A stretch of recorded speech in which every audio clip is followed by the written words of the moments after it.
लोकसभा 2024 के चुनाव के लिए सभी 543 सीटों के परिणाम सामने आए। एनडीए सरकार बनाएगी और इंडिया गठबंधन का संयुक्त मोर्चा विपक्ष के तौर पर बैठेगा।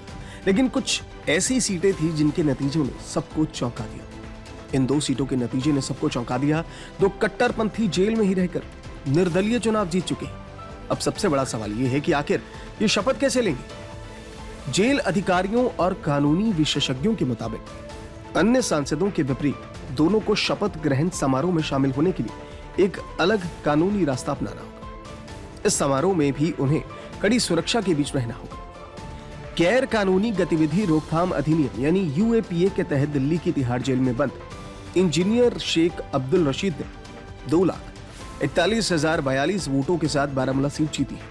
वहीं राष्ट्रीय सुरक्षा अधिनियम यानी एनएसए के तहत असम की डिब्रूगढ़ जेल में बंद वारिस पंजाब दे के प्रमुख और अलगाववादी खालिस्तानी नेता अमृतपाल सिंह ने पंजाब की खडूर साहब सीट से 1,97,120 वोटों के अंतर से जीत दर्ज की है।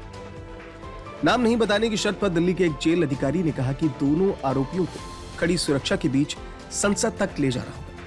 उन्होंने कहा, संसद अधिकारियों या अन्य सांसदों के अलावा रास्ते में सेलफोन का इस्तेमाल या किसी अन्य व्यक्ति से मिलने पर भी प्रतिबंध रहेगा। एसीपी और इंस्पेक्टर रैंक के अधिकारी उन्हें एस्कॉर्ट करेंगे और उनकी सुरक्षा का जिम्मा संभालेंगे।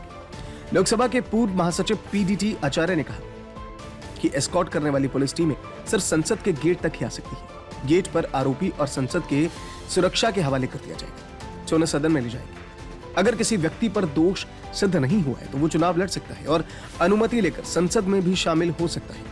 सदन के अंदर जाने के बाद वो सदन को संबोधित भी कर सकता है। उत्तर प्रदेश के एक सांसद को भी एस्कॉर्ट किया गया था और वो सदन में बोलना चाहते थे। उन्होंने स्पीकर से कहा था कि वो जेल में ही रहना चाहते हैं और उन्हें सुरक्षित वापस लाया जाए। स्पीकर हैरान रह गए और उन्होंने पूछा कि वो सलाखों के पीछे क्यों रहना चाहते हैं। उन्होंने कहा कि बाहर उनकी जान को तत्कालीन मुख्यमंत्री से खतरा है। ये बात पुरानी है। संसद के अंदर जाने के बाद उस व्यक्ति को वो सभी अधिकार मिल जाते हैं जो अन्य सांसदों को मिलते हैं। लेकिन शपथ ग्रहण समारोह या संसद सत्र में आने के लिए दोनों को हर बार अदालत का दरवाजा खटखटाना पड़ेगा। अधिवक्ता सुनील कुमार ने बताया कि आखिर इंजीनियर रशीद और अमृतपाल सिंह को अदालत की अनुमति की आवश्यकता क्यों है। उन्होंने कहा, सबसे पहले स्पीकर जेल अधीक्षक को शपथ ग्रहण समारोह के लिए निमंत्रण भेजता है। चूंकि दोनों न्यायिक हिरासत में हैं, इसलिए अधीक्षक को अदालत को सूचित करना चाहिए और अनुमति लेनी होगी। इसके बाद अदालत सुरक्षा की शर्तों पर ही उन्हें संसद ले जाने की अनुमति देगी। एक बात यहां गौर करने लायक है, सांसद का चुनाव जीतना इस बात की गारंटी नहीं देता कि कैंडिडेट यानी कि उम्मीदवार जेल से बाहर आ जाएगा। यह पूरी तरह से कानूनी प्रक्रिया पर निर्भर करता है। मसलन अमृतपाल सिंह या इंजीनियर रशीद जेल से बाहर तब तक नहीं आ सकते जब तक उन्हें सारे आरोपों से मुक्त नहीं किया जाता।